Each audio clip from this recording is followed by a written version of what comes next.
What's going on, family? So we back at it again with another video, Saucy 1K Pause, family. So, bro, what is today's video about? Why we even got this video and how we actually gonna get into it, right? What today's video is about? We're gonna be talking about a little bit about some sports talk because you know I'm a sports fanatic, sports fan. Me myself, I used to play rugby and college football. I still have some offers on the table and some potential offers to go and play pro. But I got into the business field, so I'm deep into business. But you know, we talking sports talk. NFL's going crazy, and the next big thing we got coming on is the National College Football Playoff Championship 2021, Alabama versus Ohio State. Right? I'm gonna be giving you my take on it, what I think is gonna happen, score predictions, what exactly is gonna look like, and who's gonna be your winner. Right. Also, like, comment, subscribe. Let me know below who you think gonna win. You can tell me some stuff too, to be some good feedback. We're gonna be right back. We're gonna get into this video. Let's go.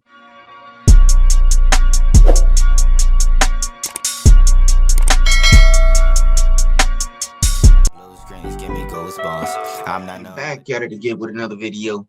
Saucy 1K Boss family. We're gonna actually get into it. Alabama versus Ohio State.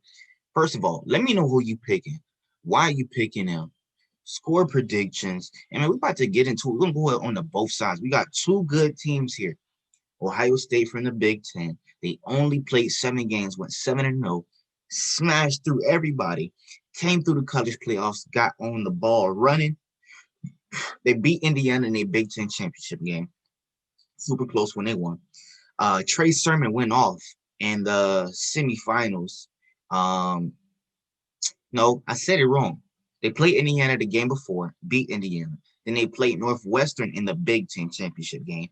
Trey Sermon went off against Northwestern, had 200 plus yards, 4 touchdowns, really saved them because they was playing pretty bad. They beat Clemson by 21 plus, and that was a good game there. Justin Fields played pretty good. Justin's looking pretty good. Definitely a top draft pick. And Trey Sermon, he played pretty good. The defense is pretty well. There are some weaknesses now. There's some weaknesses. We're going to get into it. We're going to talk a little bit about the statistics, right? I'm going to give you my thoughts on it. But let's go into it. Let's look at Ohio State, right? So they played a total of 7 games. Now, they actually played a total of about 10 to 11 games. Let's actually go into all of this, right? This is the wrong thing. What are you talking about steals for? Like, what are you talking about? You sound stupid, bro.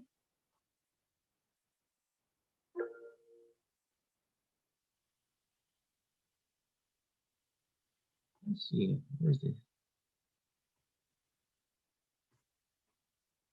Give me a stats, bro. This is all I need.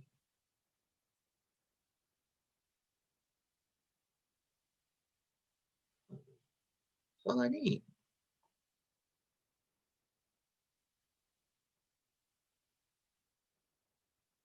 All right, cool. Back. So here is your stats. This is the rundown of their 2020 schedule, Ohio State. Right. Semifinal, they beat Clemson, who was a title runner contender, who's going to play against Alabama. They've been playing each other for the past 3 years. Ohio State haven't been to the college playoffs since 2015, so there's a little bit of history and chemistry here, right? A little bit of history and chemistry. Ohio State's been there 2 years. They play Alabama back-to-back from 2015 to 2016, and Clemson's been there since 2017 running it, but Ohio State took it back this year. They beat Clemson 49-28, right? They play Alabama Monday in Miami. That's going to be super big. So here's a rundown of their regular season schedule, right? They beat Nebraska by 52-17, beat Penn State in a close one by 13 points, 38-25, Rutgers 49-27. A few games got canceled. They beat Indiana by 7 points. That was a close one. Beat the brakes off of Michigan by 40, and they beat Northwestern by 12, right? That was the whole rundown. Now, they're 5-0 in the regular season, 7-0 in their conference. They played pretty good. A couple games got canceled because of COVID and different things like that. But this is how the rundown of the season looks, even though they didn't play that many games. You got Justin Fields, who threw for over 1,900 yards, 21 touchdowns. Trey Sermon has about over 800 yards, 4 touchdowns, and 115 carries. This is just the regular season, not counting the college football playoffs. Garrett Wilson, one of the top receivers, 40 receptions, 5 touchdowns, over 600 plus yards. Now, this is what they're averaging team stats per game, right? Around 272 yards in the regular season. They scored about 43 points. They only got put up on 21 points. Their defense only allowed 21 points. 272 rushing yards. So they're the top in rushing yards for points responsible. Wasn't a top in passing yards, but they actually changed the ball on that. Right. In the playoffs, they've been balling their lights out. They are actually responsible for being the number 3 nationally ranked team when it comes to yards per game, right? So altogether, yards per game, they have about 544 plus yards per game that they're averaging in the playoffs. So they're playing out of their mind, lights out, and it's super, super crazy, right? Just to kind of go in a little bit on it, who I think is going to be a key player for them. Of course, Justin Fields, but when it comes to the run game, Trey Sermon is going to definitely have to step up because, the Alabama defense is not going to play at all, family. Alabama defense is solid. It's not going to play. So let's actually go deeper further into the statistics. What is that going to look out to see what might necessarily stand out? I don't think Alabama necessarily has a lot of weaknesses, but they do have a little bit of loopholes inside of their defense. Just to kind of break this down. This goes by each player. Their defense has a total of 6 interceptions, 20 sacks. Okay numbers. Not something I would say I like. All right, cool. So that's really all I need to know. Who I'm gonna go out with this? I'm gonna go over Alabama next. Who I'm gonna go out with this? I'm gonna go out with, even though I don't like it, but Alabama, they're kind of really too good. I don't think Ohio State's going to be able to stop Alabama's run game. In the pass game, they're pretty good. They get a couple sacks. They get some interceptions. They get a lot of three and outs. So I'm going to give Alabama the edge by 3 points just because I think their run game is going to be too much. They have good time of possession. Their passing attack, they just have way too many weapons. So it's definitely going to be a good game. It's going to be a high-scoring game on both ends. Even though the Alabama defense is pretty good, but we actually can go in on Alabama next. So let's actually look it up for Alabama, right? Let's go ahead and look up Alabama's statistics and look at them. They are actually 12-0. One of the top teams to come out the SEC, one of the top teams to come out the SEC every single year. So let's go ahead and look at it. Let's look at Alabama's stats. Let's go ahead and go through this. Let's go through this. So with this, the only team that they really had an issue with, or even can say was a contender or even an opponent, a worthy opponent, was the Florida Gators. The Florida Gators, they kind of ran out of time. They kind of beat themselves when it came to that game. They definitely could have took them down. But Alabama really does deserve it. They played against everybody. They beat everybody. One of the key players that I think for this game, one of the key players is most definitely going to be Najee Harris. Of course, Mac Jones. But that run attack is something different. Of course, you got Devontae Smith. But let's say if Ohio State does manage to not say stop their passing game, but slow it down to where Mac Jones only throws for 200 yards. Najee Harris has to make up for that. So Najee Harris will have to at least get 150 plus. You see what he did on the season. He ran for over 1,300 yards, 24 touchdowns on about shy under 230 carries. Mac Jones, he's been airing it out, right? Even though he played a full 12 games, he has only 15 more touchdowns than Justin Fields. Justin Fields had 1,900 passing yards in 7 games. And in 12 games, Mac Jones has 4,000 plus yards, 36 touchdowns. Devontae Smith, the Heisman winner, 105 receptions, 20 touchdowns, playing lights out. Definitely is going to be a top 10 draft pick, 1,600 receiving yards. All right, let's look a little bit at the team stats. They're actually the number 5 nationally ranked team when it comes to yards per game at about 533 yards per game. How do I know this? I looked this up before I actually got on this and went over it. So they're the 3rd most responsible for points per game, 48.2 points. They put up a lot of points. They only allow 19 points a game. So they're definitely some of the top defenses around. 349 passing yards, top passing offense out there, and 185 rushing yards. Even though it looks like that they're really not the top in rushing, they have so many running backs there.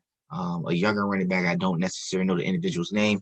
Number 4, he comes in. He's definitely a good backup. He runs hard. He's hard to tackle. Plus, you have Najee Harris, one of the best backs in the nation. Let's look at some of their rundown.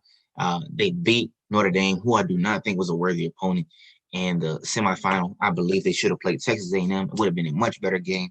Notre Dame didn't put a good display. They got blown out in the game before, so I definitely didn't like that matchup. Definitely got Ohio State on Monday. They beat Missouri, pretty worthable opponent. Texas A&M, they beat them by 20 plus. Mississippi, they beat them by 20 plus. That number is actually wrong. They beat them by 10, 15 plus. They beat Georgia by 15 plus. Tennessee by 20 plus. Blew out Mississippi State. Had some COVID issues against LSU. Blew out Kentucky. Blew out Auburn. Played LSU again. It was rescheduled. Blew them out. Blew out Arkansas. And this was the best game, really. It was the best game. Florida had the best chance to knock them off. Personally, I'm going to give Alabama the edge by 3 points. Like I said, I mentioned earlier in the video, I just believe their rushing attack is just going to be too much. Of course, they can pass the ball and different things like that.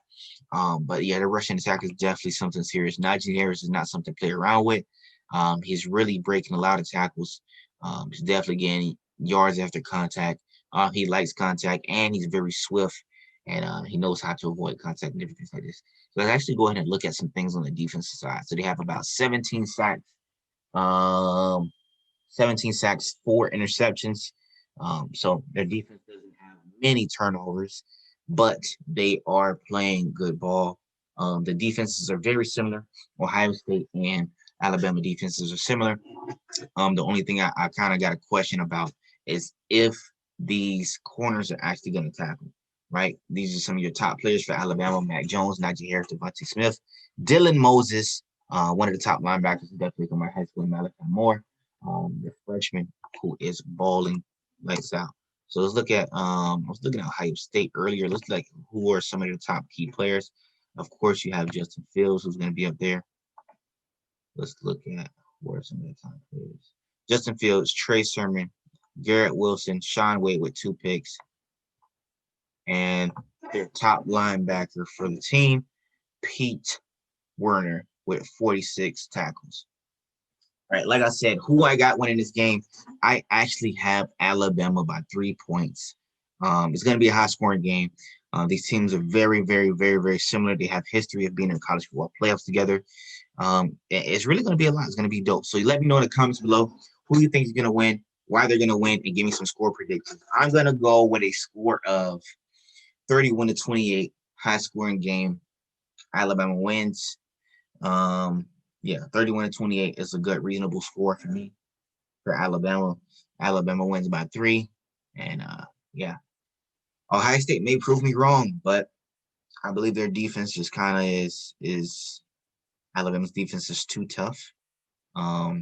They get a lot of people off the field. Ohio State does the same. I don't know if their people are going to actually want to tackle Najee Harris, but it's the same thing for Trey Sermon. But Alabama's just played some good backs, and they've been able to stop them. So it's going to be a good challenge. Y'all let me know in the comments below. Like, comment, subscribe, turn on your post notifications, and we out. So that's 1K by family. So tune in, watch all the other videos. Got a lot of value. I'm definitely gonna be doing a little bit more sports talks and doing something about the NFL. Be dropping some music, more music. I know you guys love that too. And definitely know we're gonna stay with the business stuff, some forex and different things. I definitely don't want to just stay in one lane. I want to do a couple of other videos, do some vlogs and things like that. But we're not gonna oversaturate the content. I want to do something that's gonna give value. So this is something I want to talk about, trending topic, something that's important. These guys play Monday, which is in literally a day. And it's definitely going to be a good one to watch. So we out, man. We out, family. Blue screens give me goosebumps. I'm not knowing what to do, huh? Had to go